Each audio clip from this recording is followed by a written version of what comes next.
Hola, bien, hoy os voy a hacer otro vídeo de amplificación de realimentación, ¿de acuerdo? Digamos que el dato de partida tendríamos esta cajita, que es un amplificador que indica en su interior su resistencia de entrada, su modelo Norton, su resistencia de salida, y es un amplificador de transconductancia. Es decir, recordamos que la resistencia, por la ley de Ohm, la resistencia es tensión de salida entre intensidad de entrada, la inversa de la resistencia, conductancia, ohmios a la menos uno, ¿de acuerdo? O Siemens, pues sería pues G por V. Por eso esto es una G que sería la ganancia máxima de transconductancia, ¿de acuerdo? Por la tensión de entrada. La resistencia de salida. Después este amplificador lo vamos a realimentar. ¿Cómo lo estamos realimentando? Que es lo primero que tenemos que fijarnos, porque de lo que se trata en este vídeo es de que el alumno determine ¿qué realimentación es? Si cogemos tensión o muestreamos corriente, ¿de acuerdo? Es decir, esta magnitud XL, que puede ser tensión e intensidad, y esta comparación con una magnitud de entrada XS, que puede ser tensión e intensidad, ¿qué es lo que estamos comparando? Para llegar aquí la XY, que sería XS menos la señal XF, ¿de acuerdo? La señal realimentada del feedback.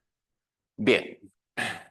Entonces nosotros estamos, si os fijáis, cogiendo la red beta, la intensidad, tenéis que pensar que esto es el común que estaría unido por un conductor, es decir, esto es la I sub 0, por lo tanto vemos que la I sub 0, la red beta, está formado por esta resistencia SRA-RB. Sin embargo, a la entrada es una comparación en serie, como podéis ver en otro vídeo, ¿no? Creo que lo tengo por ahí, si no os lo prepararé. De acuerdo, de manera que aquí tendría que estar la tensión V sub F de comparación. ¿Para qué? Para que la suma de la V sub I más VF, esta resistencia de la fuente, de source fuente del inglés, tendería a cero, en el caso ideal, sería VS, sería la suma de VI más VF. Luego entonces, si despejamos VI, sería VS menos VF. Fijaros en el signo menos, que esto es la realimentación negativa, ¿de acuerdo? VS, XS menos XF. Entonces, de lo que se trata aquí es de, primero, identificar tipo de realimentación. Vemos que estamos cogiendo intensidad, por lo tanto podemos decir que es una realimentación de intensidad o de corriente en serie. ¿De acuerdo? Ya que esta tensión se mete en serie con la entrada, corriente en serie.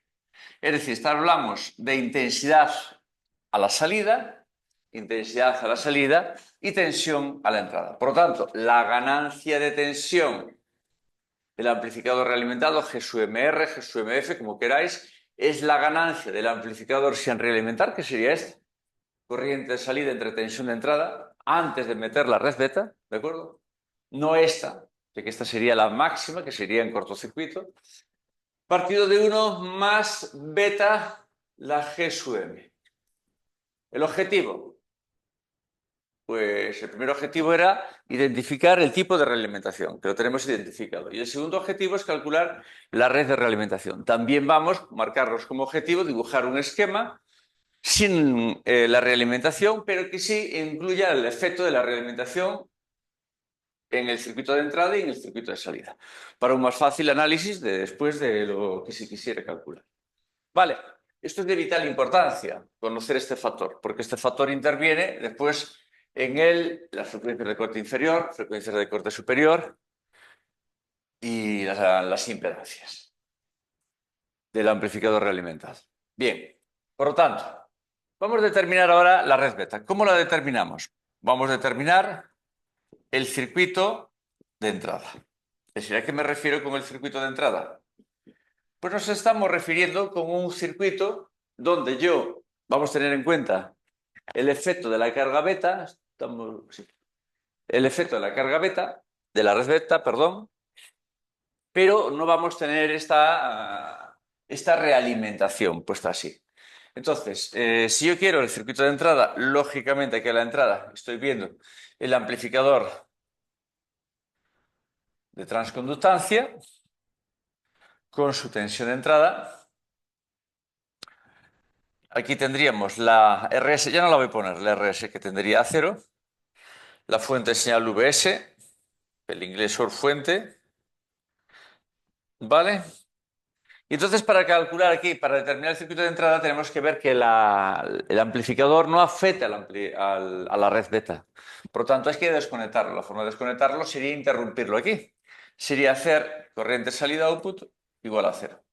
Si yo hago esto igual a 0, aunque aquí esta resistencia queda colgando, no hay caída de tensión. Luego entonces aquí simplemente me queda la resistencia que estamos llamando R sub A ahí en el circuito de entrada. Bien. En cuanto al circuito de salida,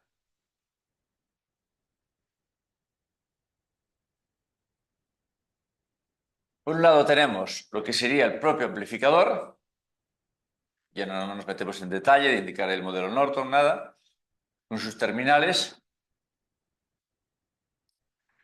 la carga, que podría estar representando otra impedancia de entrada de otro amplificador, o una carga, me refiero a una carga, en este caso, bueno, no nos estamos refiriendo a un amplificador de potencia, aunque pudiera ser, pero no sería el caso. Una carga pues podría ser un altavoz. En este caso podría ser, ya digo, toda una circuitería de entrada, la impedancia de entrada de un siguiente amplificador. Bien, entonces, ¿cómo determinamos este circuito de salida? Este circuito de salida es muy importante, porque aquí nos va a permitir calcular la beta. ¿Y por qué? Porque la beta, si os fijáis aquí, es el cociente de la magnitud de salida de la XF entre la XL, que aquí ya las tenemos definidas. XF es una tensión y la XL es una intensidad, tiene unidades, ¿no? Así estamos hablando de voltios partido de amperios, ¿de acuerdo? Es decir, estaríamos hablando de ohmios. Fijaros que las unidades estas por estas tienen que quedar adimensional, ¿de acuerdo? Y la transconductancia eran Siemens, ohmios a la menos 1. Bien, por lo tanto, el amplificador no debe afectar a la red beta a la hora de determinar este circuito. Por lo tanto, ¿cómo lo desafectamos? Interrumpiendo el circuito de entrada, la conexión a la entrada, es decir, haciendo que la I sub I sea cero. Si la I sub I es cero, en este terminal que es este de aquí, me queda el R sub E. Este conductor ya no lo indico porque no iría corriente por él. Y una R sub A. R sub E y una R sub A. Es de vital importancia fijarse en la polaridad de la tensión, ya que esta polaridad nos indicaba que efectivamente la V sub I era V sub S menos V sub F, menos, es decir, realimentación negativa. Fijaros que aquí tenemos la tensión de salida,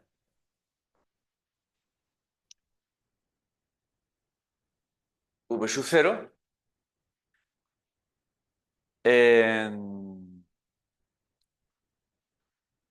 perdón, ahí tengo la tensión de salida, pero no la voy a señalar. Tenerla tenemos, ¿de acuerdo? Este es RL, perdón. Lo que sí tenemos es la corriente de salida que va por ahí y por lo tanto va por aquí. Es decir, si va por aquí, va por ahí. Bueno, esto aunque lo estoy poniendo en mayúsculas, en la anotación que se suele poner sería minúscula, porque estaríamos hablando de señal, ¿de acuerdo? Esto sería la I sub 0. Lo voy a dejar así, pero bueno. Fijaros en la polaridad, el menos hacia más.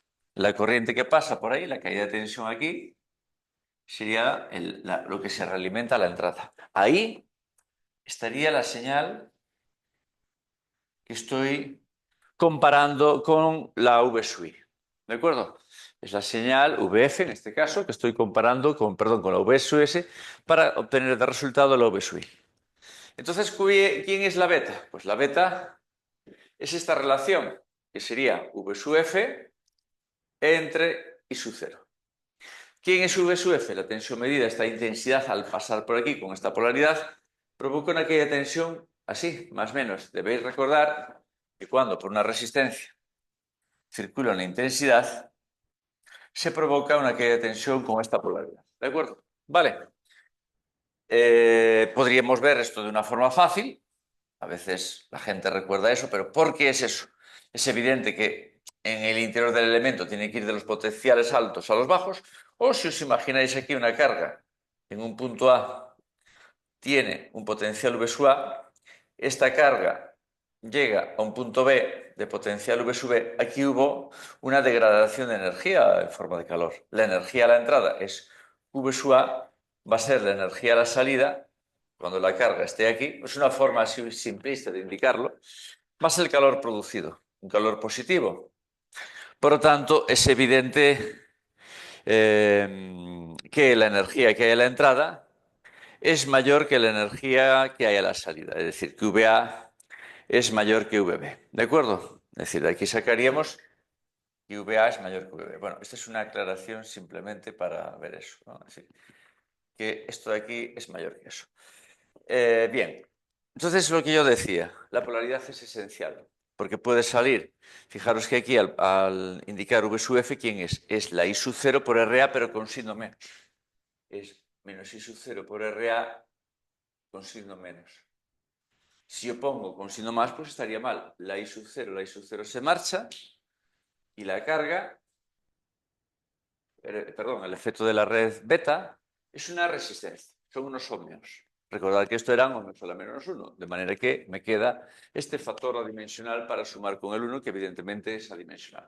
Recordad que un like se agradece, los comentarios y la suscripción al canal, pues que es gratis, ¿de acuerdo? Y así estáis un poquito al tanto de todos los vídeos que os vaya subiendo, que en las próximas semanas, próximos meses, os iré subiendo vídeos de distintas tipologías, de electrónica, de electrotecnia y distintos campos de la ingeniería y de la física, ¿de acuerdo?